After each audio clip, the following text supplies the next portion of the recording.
بہت تیزی کے ساتھ بدل رہے ہیں، اور یہ بات آپ اچھی طرح سمجھ لیجئے کہ 2024 کے بعد جو نقشہ بننا ہے وہ نقشہ ادھورا نہیں بلکہ تیار ہو چکا ہے، صرف اس میں رنگ چڑھانے کا کام باقی ہے۔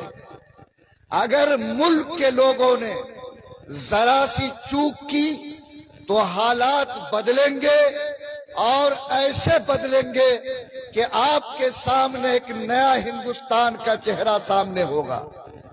میرے بھائی، ایسے حالات کو سامنے رکھتے ہوئے ہماری اور آپ کی کیا ذمہ داری بنتی ہے؟ اس ذمہ داری کو محسوس کرنا ایک سچے مسلمان کا سب سے پہلا کام ہے۔ آپ آج کے حالات میں سن رہے ہوں گے کہ ابھی فلسطین میں لڑائی چل رہی ہے۔ میرے بھائی، وہاں پر دو قوم آمنے سامنے ہیں، ایک قوم کا نام ہے مسلم، دوسری قوم کا نام ہے یہودی۔ آج پوری دنیا میں یہودی کی تعداد 1 کروڑ سے کچھ زیادہ ہے۔ کتنی؟ بولیے نا، 1 کروڑ سے کچھ زیادہ ہے۔ اور پوری دنیا میں مسلمانوں کی تعداد 125 کروڑ سے زیادہ ہے۔ کتنا؟ بولیے، 125 کروڑ سے زیادہ ہے۔ لیکن آج دنیا کے کسی کونے کا پتا، دنیا میں کوئی لکھنے والا قلم، دنیا میں کوئی ٹی وی کا چینل بغیر 1 کروڑ یہودی کے اشارے کے بغیر ہل نہیں سکتا ہے۔ اور آج یہ 125 کروڑ مسلمان اس یہودی کے سامنے نہ زبان کھولنے کی ہمت رکھتا ہے، نہ اس کے مقابلے کھڑے ہونے کی جرات کر سکتا ہے۔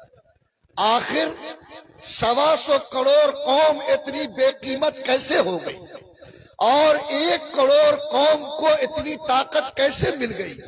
بولو، یہ سوچنے اور سمجھنے کی بات ہے یا نہیں ہے؟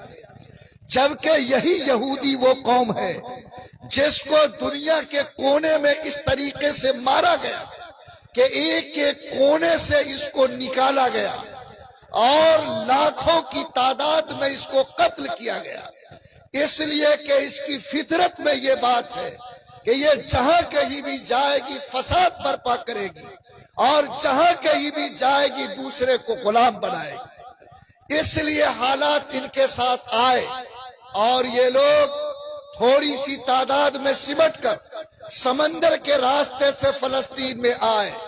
وہاں ان کو بسایا گیا، وہاں ان کو عیسائیوں کی پناہ ملی، اور اس سرزمین پر انہوں نے پناہ لیا۔ لیکن انہوں نے سوچا کہ آج کی تاریخ میں ہم سب سے زیادہ ذلیل ہیں، لوگ ہم کو قتل کر رہے ہیں، ہماری قوم آج سور اور بندر سے زیادہ حقیر ہے، اس زمین پر ہم کو عزت کیسے ملے گی؟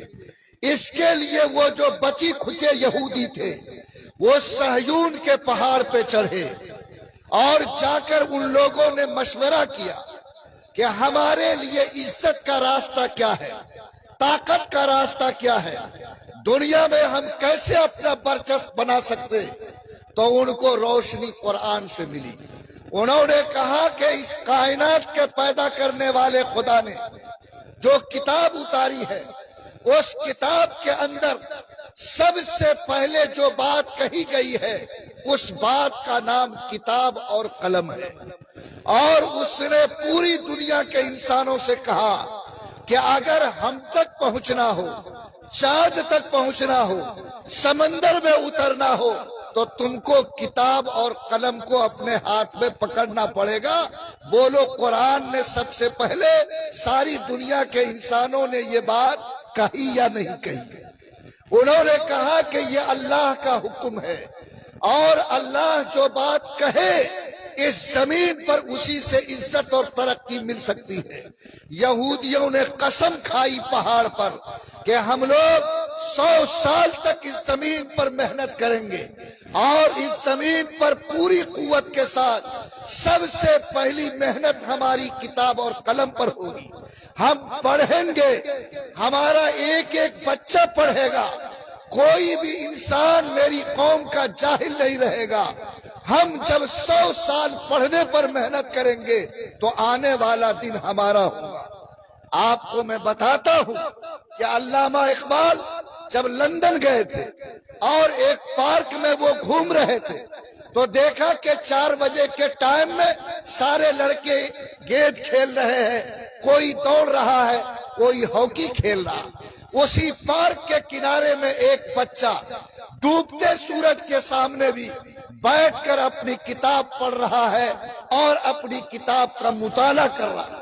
علامہ اقبال اس کے پاس کھڑے ہو گئے، وہ بچہ کتاب پڑھنے میں مہو تھا۔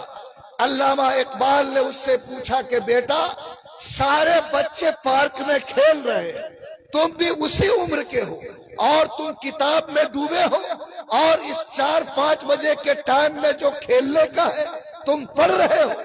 لوگوں، اس بچے نے جو جواب دیا، وہ جواب اس قوم کو بلندی تک پہنچایا۔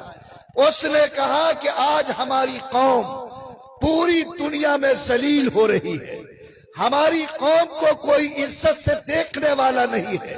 ہماری قوم نے اس بات کی قسم کھائی ہے کہ ہم جب تک پڑھیں گے نہیں، دنیا ہم کو عزت نہیں دے گی۔ آج جو لوگ کھیل رہے ہیں اس کی تعداد زیادہ ہے، ہماری تعداد دنیا میں سب سے کم ہے۔ اگر ہم نے کتاب اور قلم کو نہیں پکڑا تو دنیا کے سامنے ہمارا سر کبھی اونچا نہیں ہو سکتا۔ ایک بچے کا جواب جو علامہ اقبال کو لندن کے پارک میں دیا گیا، لوگوں، اس قوم کی سوچ نے اس کو یہاں تک پہنچایا، اور وہ 1 کروڑ قوم آج کتاب اور قلم کو اپنے مٹھی میں لے کر آج اتنی طاقتور بنی کہ آج اگر انگلی اٹھاؤ کہ بلب کس نے بنایا تو ایک یہودی کا نام آئے گا، پنکھا کس نے چلایا ایک یہودی کا نام آئے گا، آج یہ کمپیوٹر کس نے ایجاد کیا یہودی کا نام آئے گا، موبائل کس نے ایجاد کیا یہودی کا نام آئے گا۔ اس قوم نے کتاب اور قلم کو پکڑا، پوری زندگی کو پڑھنے میں لگایا۔ بولو، آج 1 کروڑ قوم 125 کروڑ قوم پر بھاری ہوئی یا نہیں؟ لوگوں، حالات سوچنے سے نہیں بدلتے، حالات کچھ کرنے سے بدلتے ہیں۔ اس لیے آج کے مجمع میں جو لوگ بیٹھے ہیں، میں ان سے یہ بات کہنا چاہتا ہوں کہ آپ بھی اپنے سوچ میں بدلاؤ پیدا کیجیے۔ آپ کے قرآن سے روشنی حاصل کر کے دنیا چاند پہ پہنچ گئی اور آپ کو زمین پر چلنا نہیں آیا۔ آپ کے قرآن سے روشنی حاصل کر کے آج میڈیکل سائنس کہاں ترقی کر گیا، لیکن مسلمان قرآن سے اپنے رشتے کو اس طرح نہیں جوڑ سکا جو قرآن کا حق تھا۔ اس لیے آپ بھی اگر چاہتے ہیں کہ اللہ آپ کو عزت دے، آپ بھی چاہتے ہیں کہ دنیا میں آپ کا سر اونچا ہو، یاد رکھو ایک راستہ ہے، قلم اور کتاب کا راستہ، پڑھنے کا راستہ، تعلیم کا راستہ۔ اس کے علاوہ کوئی بھی راستہ آپ کے لیے عزت کی گارنٹی نہیں لے سکتا۔ آج اسی ہندوستان میں جھانک کر دیکھیے، آپ کی تعداد 25 کروڑ ہے، اور میرے بھائی دوسری قوم میرے ساتھ رہتی ہے، اور کی تعداد 5 سے 7 کروڑ کی ہے، لیکن ان کا ویلو ایسا کہ نہ سرکار اس کے خلاف زبان کھول سکتی اور نہ کوئی اس کے ساتھ آج کی تاریخ میں کچھ کرنے کی ہمت کر سکتا۔ لیکن یہ مسلمان 25 کروڑ ہونے کے باوجود آج اتنا بے وزن ہے کہ آج جو چاہے چلتی ٹرین میں آپ کے جوان کے سینے میں گولی داغ دے، جو چاہے آپ کے امام کو مسجد میں شہید کر دے، جو چاہے آپ کی بیٹی کو سڑک پر جلا کر ویڈیو وائرل کر دے، جو چاہے آج آپ کی زندگی کو دنیا میں تماشا بنا دے۔ آج یہ 25 کروڑ مسلمان اتنا بے وزن ہے کہ آج 4 کروڑ والی قوم کی تو عزت ہے، 25 کروڑ والی قوم کی کوئی عزت باقی نہیں رہی ہے۔ لوگوں، یہ کہاں سے حالات بدلے اور یہ تصویر کیسے بنی؟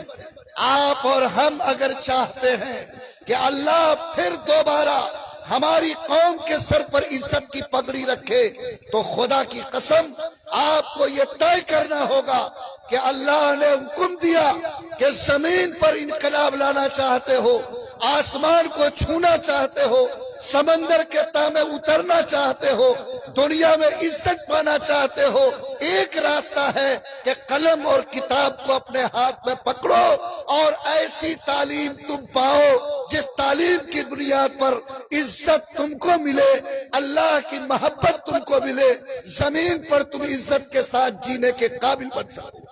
اور اس کے لیے صرف سوچنے سے کام نہیں چلے گا کہ میرا بیٹا پڑھ لیتا، رات میں سپنا دیکھا، سپنے سے کام چلنے والا نہیں، کرنے سے کام ہوتا ہے۔ اور جو قوم کرنے کے لیے کچھ کرتی ہے، یاد رکھیے اسی کو دنیا میں عزت کی بھیک ملتی ہے۔ آج آپ نے یہ سوچ لیا کہ بلڈنگ پیسے پہلے بنے گی، میری زمین کے پلاٹ پہلے خریدے جائیں گے، بیٹا پڑھے یا نہ پڑھے، تعلیم میں آگے بڑھے نہ بڑھے، اس سے آپ کو کوئی سروکار نہیں۔ دیکھو نقشہ بدل رہا ہے، کل یہ زمین کس مٹھی میں ہوگی کہا نہیں جا سکتا، یہ مکان پر کس پر بلڈوزر چلے گا کہا نہیں جا سکتا۔ آج 1200 مکانات پر ہریانہ میں بلڈوزر چلا کر توڑ دیا گیا، گھر والا دیکھتا رہا اور اس کا گھر اس کے سامنے مسمار ہوتا رہا۔ لوگوں آپ کو تو ایسی چیز دینی چاہیے جو آپ کے بیٹے کے سینے میں ہو اور کوئی اس چیز کو چرا نہ سکے، کوئی ڈاکو اس پر ڈاکہ ڈال نہ سکے اور کوئی آپ کے بیٹے کے سینے سے اس نعمت کو چھین نہ سکے۔